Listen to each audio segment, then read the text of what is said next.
Olá, amigos do canal Correndo ao Redor do Mundo, sejam muito bem-vindos ao canal. E nós temos um convidado hoje, uma estrela de primeira grandeza, vem diretamente de Maringá, né, Edivando? Isso aí. E é o Edivando Souza dos Santos. Muito obrigado por aceitar o nosso convite. Eu fico feliz por uma oportunidade como essa. A gente vinha sempre se falando e hoje deu certo e estamos aqui. Maravilha. E nós convidamos também a Jamie Angela Leonardneschi, que não por acaso é nossa filha, né? Acho que tem o mesmo pedigree também de corredora. A Jamie vai conduzir a conversa de hoje, uma vez que o entrevistador está bastante engripado, com a voz de fala taquara rachada, né? Então, Jamie, obrigado por aceitar o convite, e ao mesmo tempo que você vai fazendo a sua consideração inicial, já entrego para você também o microfone aqui. Muito obrigada, satisfação imensa estar aqui representando, né, uma responsabilidade muito grande aqui, representar seu Newton aí, o nosso atleta, inspiração aqui por vários motivos que muitos de vocês já conhecem, e também quero saudar então o Edivando, que é meu treinador, responsável aí pelos resultados que venho conquistando, e é muito bom estar na tua presença, até porque a gente se fala muito, mas sempre de forma remota, né? Até porque a relação de Maringá a Toledo não tem como ser muito presencial mesmo, mas nem isso não impede que faça dar certo e que a gente possa promover tudo isso, né? Então, iniciando realmente esse nosso bate-papo, é claro que a gente quer saber mais sobre quem é, né, o Edivando na família, na profissão, na corrida. Fala um pouquinho pra gente. Falando sobre a corrida, realmente, a corrida é um mundo que realmente eu vivo da corrida de rua, né? Foi muito lá atrás, bem no começo, que eu me dediquei muito ao esporte, e hoje tudo que eu tenho devo à corrida, né? Constituí família, fiz faculdade, construí minha casa, não só eu e a minha esposa junto, né? Então a gente tem a nossa casa tudo através da corrida, e hoje a gente é formado e continua com o clube de corrida dando treino, né? Então realmente na corrida. Então não tem como dissociar uma coisa de outra. Não tem. A família, a profissão é corrida. Profissão corrida. E a minha esposa corre há 40 anos e a minha filha correu durante 15 anos. E hoje ela está formada também, e ela é personal, mas foi tudo formado pela corrida, né? Olha aí, que bacana, né? E essa paixão pela corrida, então, quando surgiu? Então, eu ouvi até o Vanderlei comentando aí, a gente teve mais ou menos o mesmo início, né? Foi numa aula de educação física, eu morava em Pérola, né? Que não fica muito distante daqui, e o professor de educação física ele deu uma aula para todo mundo correr em volta da quadra. E eu fui o único que fiquei a aula inteira correndo. Todo mundo parou e eu corri lá uns 50 minutos lá em volta da quadra. E a partir dali, ele falou assim: você tem fôlego, por que você não treina para começar a correr as provas? E 2 meses depois teve uma prova em Pérola e eu participei pela primeira vez. Fiquei em sexto nessa primeira prova. Ganhei uma medalhinha lá, fiquei a semana inteira olhando para ela e cada vez com vontade mais de treinar, né? E a partir dali não parei mais. Treinei mais uns 2, 3 meses e fui competir uma outra em Umuarama. Lá eu acabei ficando em quarto colocado geral já fui pro pódio. E dali para frente ganhei muitas provas em toda a região aqui. Umuarama, Toledo, Iporã, Autônia, toda a região de Umuarama eu estava vencendo ali as provas, né? E aproveitando isso de evolução, de começou a competir, veio o pódio geral e foi ampliando a área aí de atuação, cidades maiores, maior competição, e ainda assim conseguindo bons resultados, né? Sim. Dentro disso, o que tu lembra, ou o que você guarda com carinho, assim, das suas maiores conquistas ao longo de todo esse trajeto? Então, assim, duro que, vamos falar assim, guardar um troféu especial, eu tenho até alguns, né? Mas como na época eu ganhei muitos troféus bonitos, o dinheiro também era maior e eu estava construindo a casa. Então, tudo que eu ganhava de dinheiro ou troféu bonito, eu acabava vendendo, porque tinha um vereador que comprava para colocar em torneio, né, de futebol. Quer dizer o quê? Eu desfazia do troféu e tinha o dinheiro para né, acabar de construir a casa. Então eu acabei não ficando com tantos troféus, porque eu precisava do dinheiro para construir a casa, né? Então, mas eu ainda tenho muitos troféus, e assim, eu me lembro assim, que na época eu ganhei mais de 500, falando assim, da época que eu comecei a destacar um pouco mais, eu corri 2 anos pela Azaeli, né, que era de Umuarama, e uma dessas vezes eu competi uma prova, foi assim, a primeira prova que eu acabei correndo com o Vanderlei Cordeiro, né? Eu aqueci tudo ali junto com ele, alinhei ali, e eu olhei assim, falei, hoje eu vou dar um pau nele, eu vou correr com ele aqui. Aí eu sabia que o nível que o cara tava, né?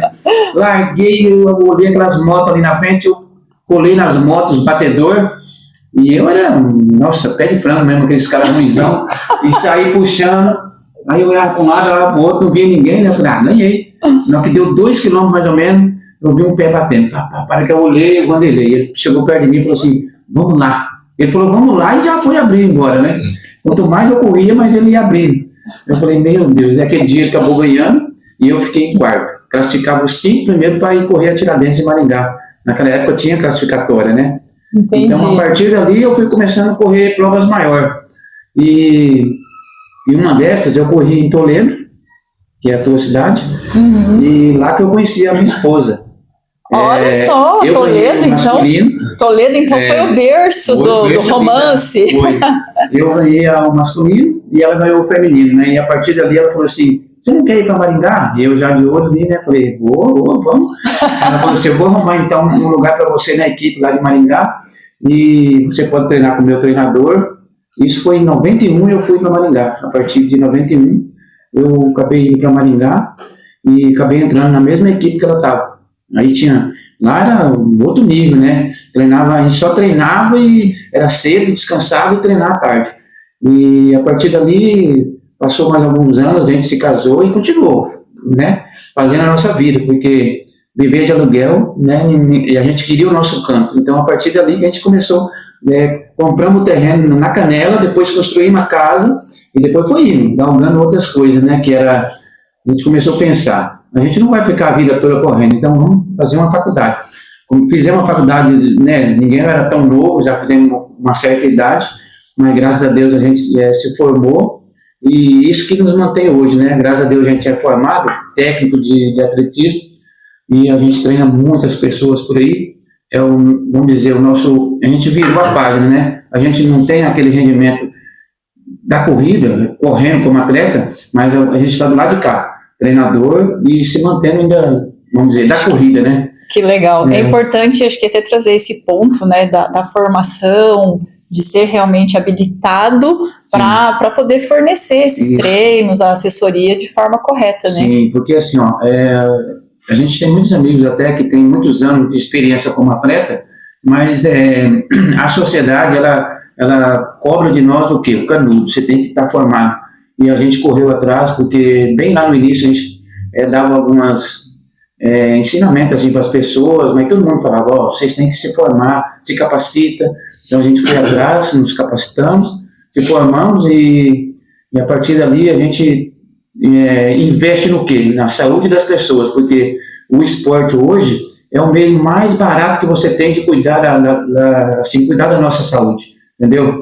Aí os caras falam assim, o médico cuida da tua saúde. Não, o médico ele cuida da sua doença. Quem cuida da sua saúde somos nós, o treinador, o professor de educação física, entendeu? E assim, quando a gente fala assim, técnico de atletismo, por quê? Às vezes o pessoal confunde um pouco, personal e o técnico de atletismo. A gente fala assim, a gente é muito técnico, por quê? Porque a gente quer, a gente corrige tudo, tanto a movimentação de braço, como passada, posicionamento do corpo. Agora, vamos dizer, um personal, ele vai te dar o treino, mas não vai fazer toda essa correção, porque quem tem essa visão é realmente uma pessoa técnica. Pegando esse gancho, né, sobre essa questão técnica, assessoria, eu te encontrei através do meu pai, né, que fez a indicação, já conhecia você e assim que a gente se conectou. Mas para quem também quiser treinar contigo, encontrar a tua assessoria, como é que pode fazer? A gente tem o Instagram do clube, Clube de Corrida EMA, Clube EMA, entendeu? E no meu Insta também é Edivando Souza Doce. Então, qualquer um dos dois conseguir ali conectar, pode chamar a gente lá, que a gente tem uma vida no esporte, né? Então vamos dizer, a parte de essa falta de ajuda vocês não vão ter, né? Porque a gente trouxe toda aquela parte, agregando a parte técnica, a parte que a gente aprendeu. Tem tanta coisa que a gente vê, a gente acabou fazendo errada, que a gente não vai deixar o aluno fazer errado, né? Então a gente já corrige, passa mais o certo. Lógico que ninguém é perfeito, mas a gente tenta sempre levar o melhor. Então o melhor é fazer a pessoa correr bem e com saúde, né? É importante dizer que só a prova viva aqui, né? De que ele corrige mesmo e tem algumas dificuldades, como os tais dos educativos, né? Que é melhor a gente não entrar em detalhes aqui, porque eu achando que estava fazendo tudo certinho. E um dia ela esteve lá em Maringá, né, e eu tive a oportunidade de fazer um treino com ela. E realmente eu identifiquei que ela é muito rápida. Ela é veloz, então o que tem que trabalhar um pouco mais é a parte de volume de rodagem, porque a velocidade ela tem. E tem pessoas que já têm isso geneticamente, né? Fibra muscular e tudo mais. Então, para quem já tem uma certa velocidade, melhorar um pouco ali a parte de resistência, que o ritmo sai mais fácil. Agora, para quem não tem da velocidade, você tem que trabalhar tudo diferente ainda para chegar no ponto que ela já tem, né, de velocidade. Vamos tentando melhorar cada dia, né? Em relação, você tem uma corrida também, né? Que você organiza várias, eu acho, mas uma que é de vocês mesmo, né? Deixa, Jean, vem cá. E dentre tudo isso também, então, Edivando, você tem uma corrida que é tua mesmo, promovida lá em Maringá, anualmente, certo? Sim. E aí nós tivemos aqui, inclusive o Jean tá com a camiseta da edição aqui de 2025. E tem aqui também uma medalha, né? E olha só, gente, que medalha mais linda. E eu adorei essa modalidade, gente. Eu ganhei a medalha também, sem precisar correr. Achei lindo isso, adorei. É um incentivo para ela também, para treinar mais. No ano que vem ela tá lá. Isso aí. E quando que acontece? É sempre no mesmo período, no mesmo mês ou muda? Sempre no mês de maio. O ano atrasado foi 24 de maio, esse ano foi dia 25 de maio. E é a 8ª edição. Assim, o ano passado deu 1.100 participantes, esse ano deu 1.670 participantes. Então, esse ano a prova cresceu. Lógico que a gente trabalhou demais para que não acontecesse erro, né? Então, a gente conseguimos colocar um percurso rápido, né? Porque tem uma distância 5 e 10. E todo mundo aprovou o percurso, a camiseta ficou bonita, a medalha, troféu, e o atleta é exigente, né? Então você tem que caprichar. Com certeza, né? Tudo muito lindo, então, muito bem preparado, com muito carinho, e vai chegar o dia da gente ir para lá também, né? Participar dessa prova aí, né? Para provar a corrida, ver se está bem organizado. E o canal vai gravar correndo em Maringá, isso, na sua corrida. Nossa, vai fazer um vídeo lá, vai ficar bom, hein? É isso. Bom, muitas conquistas, né? Vida, família, tudo advindo aí da corrida e do esporte, isso é muito bacana, mas eu acredito que mesmo tendo construído tanto, ainda existem sonhos, realizações que cada um deseja conquistar. Hoje, qual seria aí o maior sonho que o Edivando ainda acalenta? Olha, a gente teve tantas experiências boas, assim, no âmbito familiar, e agora eu acho que daqui para o final do ano a gente tem um atleta retornando ao atletismo, né? Ele começou a treinar com a Madalena há 5 a 6 anos e ele ficou algum tempo, dos 5 até os 14, até os 12 a 14 anos, treinando com ela fazendo ali a base certinho. E uns 2 anos atrás agora, a mãe dele teve que mudar para uma cidade a 400 km de Maringá. E agora com 16 anos, ele está retornando para Maringá. E é uma promessa para o atletismo paranaense. E a gente espera que a gente continue agora a partir do ano que vem fazendo esse trabalho com ele e ele consiga muitas conquistas, resultados assim, vamos dizer, o melhor do estado na distância que ele vai correr. E a gente vai fazer de tudo para ajudar ele, de novo, né, porque a gente já ajudou desde lá na sua formação, mas ele, como ele tem 16 anos, ele tem tudo para melhorar ainda e a gente vai continuar esse projeto com ele, porque é uma criança, assim, vamos dizer, bem carente, mas ele tem o quê? A vontade, a garra, a determinação, e o esporte pode mudar aí o futuro dele. Maravilha. E qual é a sua mensagem, então, para quem aqui nos acompanha, para os amigos do canal, aquela mensagem final? eu acho dizer para todos vocês, assim, né? Aprenda a gostar do esporte. Fuja do sofá. Eu sei que é muito bom, né? Quando você chega no final do dia, você deita ali um pouquinho, o corpo já adormece, mas levanta do sofá, pratica a atividade física, né? Você vai correr, ou caminhar, ou futebol, qualquer modalidade, porque o esporte ele traz para nós uma qualidade de vida. E se você achar que a corrida merece a sua atenção, treina certo, procure uma pessoa ali que vai te dar uma assessoria, um treinamento bom, e vem para cima, porque, como eu falei, a atividade física hoje é o meio mais barato que a gente tem de cuidar da nossa saúde, tá? Muito bem. E para você que está aí, nos acompanhou, a gente conta com o seu joinha no nosso vídeo. Siga, compartilhe, comente, que isso ajuda muito o canal aqui, né? Então a gente espera que isso aconteça de fato, que vocês nos acompanhem. E como é que é? Uma volta ao mundo começa com um passo de cada vez. Espero não ter errado. É isso aí, gente. Obrigado. E se vocês ainda estão aí, aguardem, porque ainda neste mês nós vamos correr meia maratona em Lima, lá no Peru, tá? E aí vamos ter novidades aí de correr na altitude também, Lima e Beira-Mar, mas vamos estar em Cusco, que tem quase 4.000 metros. Vamos tentar dar uns passos lá. Edivando correu na altitude já, não? Ainda não. Não, vamos experimentar e a gente vai contar para vocês como que é. Tá bom, gente? Um grande abraço, até o próximo vídeo. Até. Valeu.